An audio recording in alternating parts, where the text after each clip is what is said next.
आप सभी का स्वागत आपके अपने YouTube चैनल जीत स्टडी जंक्शन पर। मैं जितेंद्र लोहमरोड आज लेकर के आया हूँ एक विशेष क्लास जो रहेगी अपने हरियाणा के इतिहास की पहली क्लास। ज़्यादा समय बर्बाद ना करते हुए लेकर के चलते हैं सीधा अपनी क्लास के ऊपर, हरियाणा का इतिहास।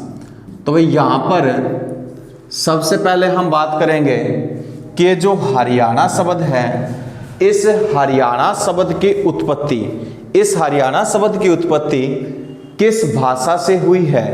तो अगर यहाँ पर आपसे पूछा जाए कि हरियाणा शब्द की उत्पत्ति किस भाषा से हुई है, तो भाई हरियाणा शब्द की उत्पत्ति अगर आपसे पूछी जाए तो कौन सी भाषा से करेंगे? संस्कृत भाषा से। उसके बाद में हम बात करते हैं कि जो संस्कृत भाषा है इसके कितने शब्दों से मिलकर, भाई संस्कृत भाषा के कितने शब्दों से मिलकर हरियाणा शब्द बना है। तो भाई अगर ये भी पूछ लिया जाए तो संस्कृत भाषा के कितने शब्दों से मिलकर हरियाणा शब्द बना है, तो भाई कितने शब्द करेंगे? 2 शब्द। अब यहाँ पर ये पूछ लिया जाए कि भाई वे 2 शब्द कौन कौन से हैं जिनसे हरियाणा शब्द बना है। तो हरियाणा शब्द की हम बात करें तो 2 शब्दों से बना है, हारी और अरण्य से। भाई हारी और अरण्य से, हारी जमा अरण्य, इन 2 शब्दों से कौन सा शब्द बना है? भाई हरियाणा। अब हम यहाँ पर बात करते हैं कि ये जो हारी शब्द है, इस हारी शब्द का अर्थ क्या है। हारी शब्द का अर्थ अगर आपसे पूछा जाए तो इसका जो अर्थ माना गया है वो माना गया है भाई भगवान विष्णु। हारी का जो शब्द माना गया है, अर्थ माना गया है, वो क्या है भाई? भगवान विष्णु। दूसरी ओर हम बात करते हैं अरण्य शब्द की। यहां पर यह पूछ लिया जाए कि इस अरण्य शब्द का अर्थ क्या है, तो इस अरण्य शब्द का यहां पर जो अर्थ है वो क्या है भाई? निवास। अरण्य शब्द का अर्थ क्या है? निवास। अर्थात ये कह सकते हैं हम कि भाई भगवान विष्णु का निवास। भाई जो हरियाणा प्रदेश है, हरियाणा प्रदेश को क्या कहा गया है? भगवान विष्णु का निवास।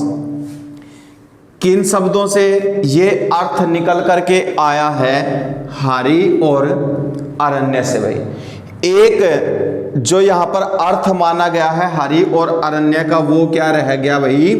भगवान विष्णु का निवास। लेकिन दूसरे शब्दों में हम बात करें, दूसरे शब्दों में हम बात करते हैं कि हारी का अन्य अर्थ क्या है, अरण्य का अन्य अर्थ क्या है। तो हारी का एक अन्य जो अर्थ माना गया है वो माना गया है भाई हरित, यानी कि हरा। और अरण्य का अन्य जो अर्थ माना गया है वो माना गया है भाई क्या? जंगल। हरी का दूसरा अर्थ क्या है? हरित यानी कि हरा। अरण्य का दूसरा अर्थ क्या है? जंगल। अर्थात हरा भरा जंगल, हरा भरा जंगल। हरियाणा को भगवान विष्णु का निवास भी माना गया है।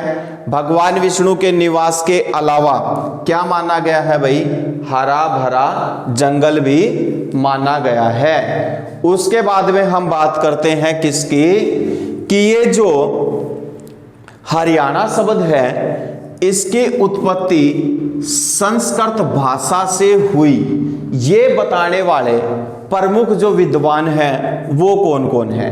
भाई आपसे पूछ लिया जाए कि हरियाणा शब्द की उत्पत्ति संस्कृत भाषा से हुई है, इसे बताने वाले प्रमुख जो विद्वान हैं वो कौन कौन है।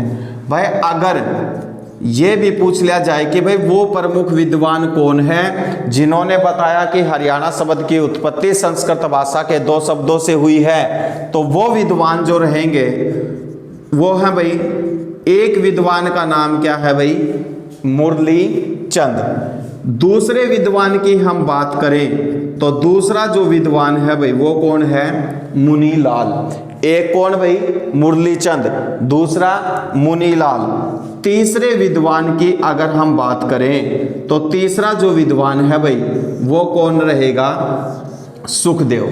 यानी कि इन तीनों विद्वानों ने ये बताया कि हरियाणा शब्द की जो उत्पत्ति हुई है वो भाई कौन से शब्द से हुई है? संस्कृत भाषा से।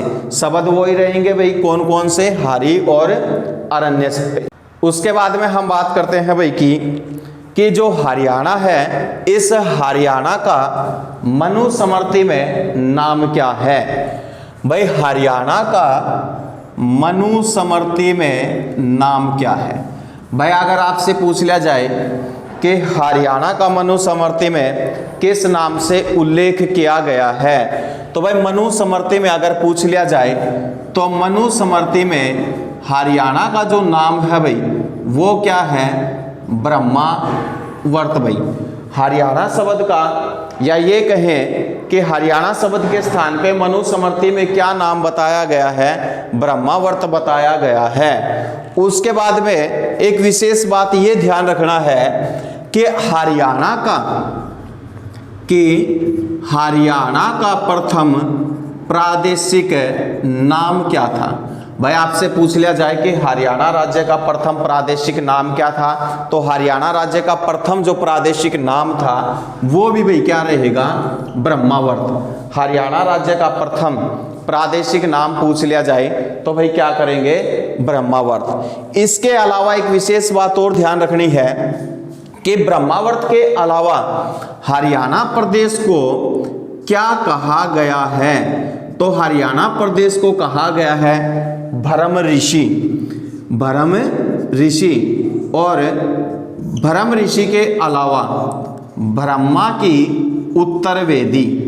भाई अगर पूछा जाए कि हरियाणा को ब्रह्मावर्त के अलावा अन्य किस किस नाम की संज्ञा दी गई है, अन्य किन किन नामों से जाना गया है, तो एक जो नाम रहेगा वो क्या रहेगा? ब्रह्म ऋषि। दूसरा जो नाम रहेगा वो क्या रहेगा? ब्रह्मा की उत्तर वेदी। यानी कि हरियाणा को ही जाना जाता था ब्रह्मावर्त के नाम से भी, ब्रह्म ऋषि के नाम से भी और ब्रह्मा की उत्तर वेदी के नाम से भी। उसके बाद में हम बात करते हैं कि हरियाणा का जो उल्लेख है वो कौन से वेद में है? हरियाणा का उल्लेख कौन से वेद में है? अगर आपसे ऐसा पूछा जाए तो एक विशेष बात ये ध्यान रखनी है कि हरियाणा का उल्लेख विश्व के सबसे प्राचीनतम ग्रंथ, हरियाणा का उल्लेख विश्व के सबसे प्राचीनतम ग्रंथ ऋग्वेद में रज हरियाणे के नाम से किया गया है। भाई क्या ध्यान रखेंगे कि हरियाणा का उल्लेख विश्व के सबसे प्राचीन ग्रंथ ऋग्वेद में किस नाम से किया गया है? रज हरियाणे के नाम से। यानी कि ऋग्वेद में हरियाणा का जो नाम बताया गया है वो यहाँ पर क्या बता दिया गया है भाई? रज हरियाणे। उसके बाद में हम बात करते हैं भाई कि जो हरियाणा प्रदेश है इसके ऊपर एक विशेष बात है भाई कि अब तक हरियाणा प्रदेश के प्राचीन जो भी क्षेत्र था उसका उल्लेख पूर्ण रूप से कहीं पर भी नहीं मिला। हरियाणा प्रदेश का प्राचीन जो क्षेत्र है उसके बारे में पूर्ण रूप से, या ये कहें कि व्यापक रूप से कहीं पर भी उल्लेख नहीं है। लेकिन एक प्रसिद्ध लेखक रहे हैं जिनका नाम क्या था भाई? धरणीधर। भाई प्रसिद्ध लेखक धरणीधर की पुस्तक, प्रसिद्ध लेखक धरणीधर की पुस्तक अखंड प्रकाश के अनुसार, प्रसिद्ध लेखक धरणीधर की पुस्तक अखंड प्रकाश के अनुसार हरियाणा का क्षेत्र पूर्व में पालम से भाई, पूर्व में पालम से, पालम कहाँ पे भाई? दिल्ली में। पालम कहाँ पे? दिल्ली में। पूर्व में पालम से लेकर पश्चिम में कुसुम्भ ग्राम भाई, पश्चिम में कुसुम्भ ग्राम की हम बात करें तो कहाँ पे है भाई? पटियाला कहाँ पे? पंजाब में। तो यहाँ पर ध्यान देने वाली जो विशेष बात है वो क्या है कि धरणीधर ने एक पुस्तक लिखी जिसका नाम क्या था? अखंड प्रकाश। इसके अनुसार हरियाणा प्रदेश का जो क्षेत्र था वो पूर्व में पालम गांव से लेकर पश्चिम में कहां तक विस्तृत था भाई? कुसुम्भ ग्राम तक। यानी कि पूर्व में पालम से लेकर पश्चिम में कुसुम्भ ग्राम तक फैला हुआ था हरियाणा प्रदेश। कुसुम्भ ग्राम कहां पे? पटियाला कहां पे? पंजाब। एक विशेष बात ये कि कुसुम्भ ग्राम को वर्तमान समय में कोहना के नाम से जाना जाता है। भाई वर्तमान समय में कुसुम्भ ग्राम को किस नाम से जाना जाता है? कोहना के नाम से। तो यहां पर यह ध्यान देने वाली बात रहेगी कि हरियाणा प्रदेश प्राचीन समय में पालम से लेकर के कुसुम्भ ग्राम तक फैला हुआ था। पालम कौन सी दिशा में था? पूर्व में। कुसुम्भ ग्राम भाई कहां पे? पश्चिम में। बताने वाला कौन रहेगा? धरणीधर। पुस्तक का नाम भी पूछ लिया जाएगी भाई किस पुस्तक में यह ऐसा वर्णन किया गया है, तो भाई उस पुस्तक का जो नाम रहेगा वो क्या रहेगा? अखंड प्रकाश भाई।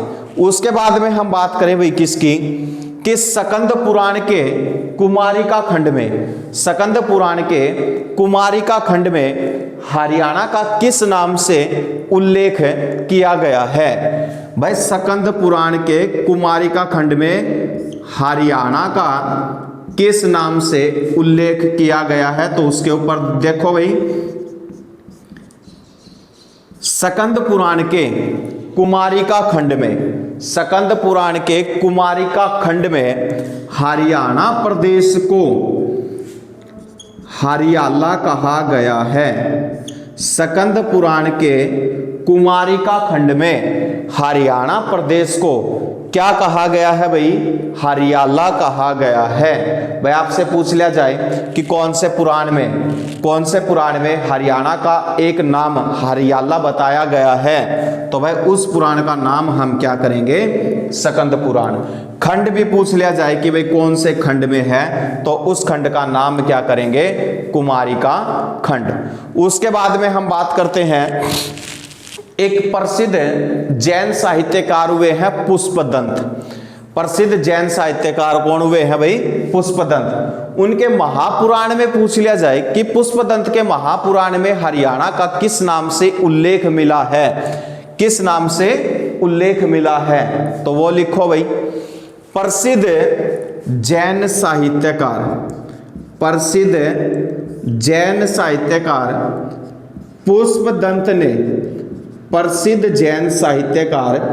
पुष्पदंत ने महापुराण में हरियाणा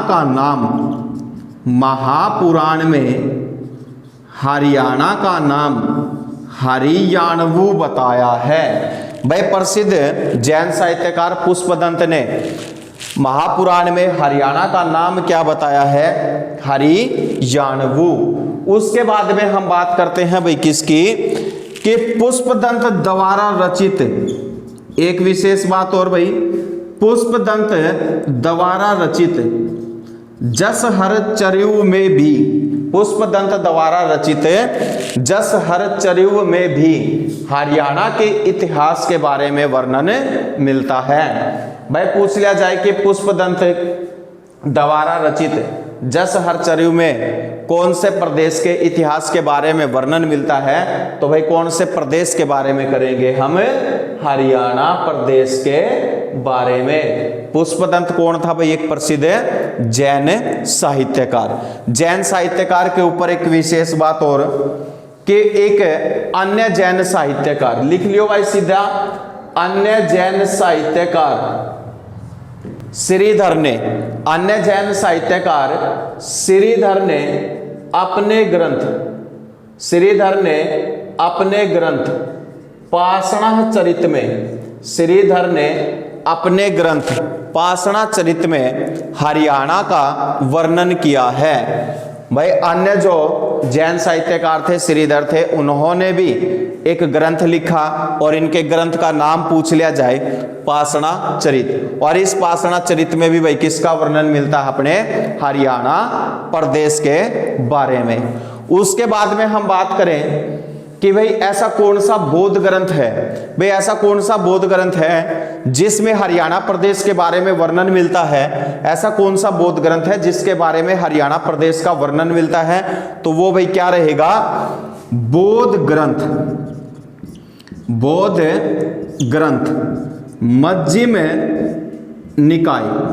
भाई बौद्ध ग्रंथ मध्यम निकाय में हरियाणा के इतिहास के बारे में वर्णन मिलता है। बौद्ध ग्रंथ मध्यम निकाय में हरियाणा के इतिहास के बारे में वर्णन मिलता है। इसके अलावा भाई, इसके अलावा हम बात करें कि एक राष्ट्रीय संग्रहालय है जो कि दिल्ली में अवस्थित है। एक राष्ट्रीय संग्रहालय है जो कहां पे अवस्थित है भाई?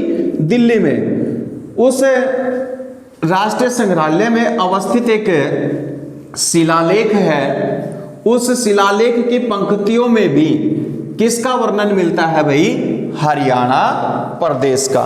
किसका वर्णन मिलता है भाई? हरियाणा प्रदेश का। तो उसके ऊपर देखो भाई, दिल्ली में अवस्थित, दिल्ली में अवस्थित राष्ट्रीय संग्रहालय में, दिल्ली में अवस्थित राष्ट्रीय संग्रहालय में 1328 के शिलालेख पंक्तियों में, 1328 के शिलालेख पंक्तियों में हरियाणा प्रदेश का वर्णन मिलता है। 1328 के शिलालेख में हरियाणा प्रदेश का वर्णन मिलता है। इसमें एक विशेष ध्यान देने वाली बात और भी रहेगी। अगर आपसे ये पूछा जाए हरियाणा की स्वर्ग की तिथि किसे माना गया है? भाई हरियाणा की स्वर्ग की तिथि किसे माना गया है? तो ध्यान रखना भाई 1328 को। भाई 1328 को हरियाणा में, 1328 को हरियाणा में स्वर्ग की तिथि माना गया है। 1328 को हरियाणा में स्वर्ग की तिथि माना गया है। इसके अलावा भाई, इसके अलावा ध्यान देना भी थोड़ा सा, ऐत्रेय ब्राह्मण, ऐत्रेय ब्राह्मण, ऐत्रेय ब्राह्मण छांदोग्य उपनिषद, ऐत्रेय ब्राह्मण छांदोग्य उपनिषद। इसके अलावा, इसके अलावा शतपथ ब्राह्मण में, इसके अलावा शतपथ ब्राह्मण में हरियाणा प्रदेश के सामाजिक और, हरियाणा प्रदेश के सामाजिक और आर्थिक जीवन के बारे में वर्णन किया गया है। ऐत्रेय ब्राह्मण, छांदोग्य उपनिषद और शतपथ ब्राह्मण में हरियाणा के सामाजिक और आर्थिक जीवन का वर्णन किया गया है। मैं आपसे पूछा जाए कि ऐसा क्वेश्चन आ जाए कि निम्न में से किस में, निम्न में से किस में हरियाणा के सामाजिक और आर्थिक जीवन के बारे में वर्णन मिलता है? तो भाई तीनों ही ऑप्शन रहेंगे अपने। ऐत्रेय ब्राह्मण में भी मिलता है, छांदोग्य उपनिषद में भी मिलता है, और इसके अलावा भाई शतपथ ब्राह्मण, इस शतपथ ब्राह्मण में भी हरियाणा प्रदेश के बारे में वर्णन मिलता है। उसके बाद में हम बात करें भाई किसकी, कि भाई अनेक जो विद्वान हुए हैं उन विद्वानों ने हरियाणा प्रदेश के क्या क्या नाम बताए हैं? भाई अनेक विद्वानों ने हरियाणा प्रदेश के क्या क्या नाम बताए हैं? तो सबसे पहले हम बात करें भाई किसकी, महाराज कृष्ण की। भाई ये पूछ लिया जाए कि महाराज कृष्ण के अनुसार, भाई क्या पूछा जाए कि महाराज कृष्ण के अनुसार हरियाणा का नाम क्या था? महाराज किरसन के अनुसार हरियाणा का नाम क्या था? तो महाराज किरसन के अनुसार हरियाणा का जो नाम था वो क्या था भाई? हरना। भाई एक ध्यान दे लेना कि HSSC के जितने भी एग्जाम्स हैं उन एग्जाम्स के लिए विशेष क्लास रहेगी। ये मोस्ट इम्पोर्टेंट जो क्वेश्चंस हैं वो आपके यहीं से इसी क्लास से भी रहेंगे। तो ध्यान देना भाई थोड़ा सा और कि महाराज किरसन के अनुसार पूछ लिया जाए कि हरियाणा का नाम क्या बताया गया है? हरना बताया गया है। उसके बाद में हम बात करें भाई किसकी? यादुनाथ सरकार के अनुसार। भाई जो यादुनाथ सरकार थे इनके अनुसार हरियाणा का नाम क्या था? यादुनाथ सरकार के द्वारा हरियाणा का नाम क्या था? तो यादुनाथ सरकार के द्वारा अगर नाम पूछा जाए तो भाई क्या करेंगे? हरियाला करेंगे। यादुनाथ सरकार के द्वारा हरियाणा प्रदेश का नाम क्या होता था? हरियाला होता था। उसके बाद में हम बात करें भाई किसकी? Doctor HR Gupta. भाई ये आ भी चुका है अपने HSSC के पिछले एग्जाम्स में भी, तो ध्यान देना भाई। डॉक्टर HR गुप्ता के अनुसार हरियाणा का नाम क्या था? भाई डॉक्टर HR गुप्ता के अनुसार हरियाणा का नाम क्या था? तो भाई डॉक्टर HR गुप्ता के अनुसार हरियाणा का जो नाम था वो क्या था? आर्यना। क्या नाम था भाई? आर्यना, यानी कि आर्यों का घर। डॉक्टर HR गुप्ता ने हरियाणा को भाई क्या कहा है? आर्यना कहा है, यानी कि आर्यों का घर कहा है। उसके बाद में हम बात करें डॉक्टर बुद्ध प्रकाश की। भाई आपसे पूछा जाए कि डॉक्टर बुद्ध प्रकाश के अनुसार, डॉक्टर बुद्ध प्रकाश के अनुसार हरियाणा का नाम क्या था? डॉक्टर बुद्ध प्रकाश के अनुसार हरियाणा का नाम पूछा जाए तो भाई क्या करेंगे यहाँ पे? अभिरयाना। डॉक्टर बुद्ध प्रकाश के अनुसार हरियाणा का जो नाम था वो भाई क्या था? अभिरयाना। उसके बाद में हम बात करें भाई किसकी? राहुल सांस्कृत यायन की। भाई पूछा जाए कि राहुल सांस्कृत यायन के अनुसार, राहुल सांस्कृत यायन के अनुसार हरियाणा का नाम क्या था? तो राहुल सांस्कृत यायन के अनुसार हरियाणा के नाम की हम बात करें तो भाई क्या नाम था? हरि धानकिया। राहुल सांस्कृत यायन के अनुसार हरियाणा का जो नाम था भाई वो क्या था? हरि धानकिया। एक विद्वान और है भाई जीसी अवस्थी। इनके ऊपर एक बात अलग से ध्यान देना भाई। मान लो कि आपके पास ये क्वेश्चन आ जाए कि निम्न में से किस विद्वान ने माना है कि हरियाणा ऋग्वेद से उत्पन्न है? भाई निम्न में से किसने माना है कि हरियाणा ऋग्वेद से उत्पन्न है? हरियाणा जो शब्द आया है वो कौन से वेद से आया है? ऋग्वेद से। ये बताने वाला कौन है भाई? जीसी अवस्थी। तो भाई जीसी अवस्थी के अनुसार हरियाणा शब्द क्या है भाई? ऋग्वेद से उत्पन्न। भाई हरियाणा जो शब्द है भाई वो क्या है? ऋग्वेद से उत्पन्न। तो भाई ये ऐसे विद्वान हैं जिन्होंने हरियाणा के अलग अलग नाम बताए हैं, मोस्ट इंपॉर्टेंट रहेंगी ये सारी की सारी चीज़ें। हरियाणा के इतिहास की अपनी जो पहली क्लास है वो हम यहीं पर समाप्त करते हैं, और हरियाणा की इतिहास की जो दूसरी क्लास होगी वो जल्द ही बनाने के लिए तैयार हैं, और जल्द ही वो वीडियो है वो अपलोड कर देंगे। तो पहली जो वीडियो रहेगी हरियाणा के इतिहास की पहली क्लास, तो ये ध्यान रखना भाई मोस्ट इंपॉर्टेंट क्लास है ये HSSC के सभी एग्जाम्स के लिए। और एक बार आपको फिर से बता दूं कि आपका जो अपना जीत स्टडी जंक्शन ग्रुप यूट्यूब जो चैनल है उसको ज़्यादा से ज़्यादा लाइक करें, शेयर करें, और शेयर करने के साथ साथ में उसको सब्सक्राइब जरूर करें।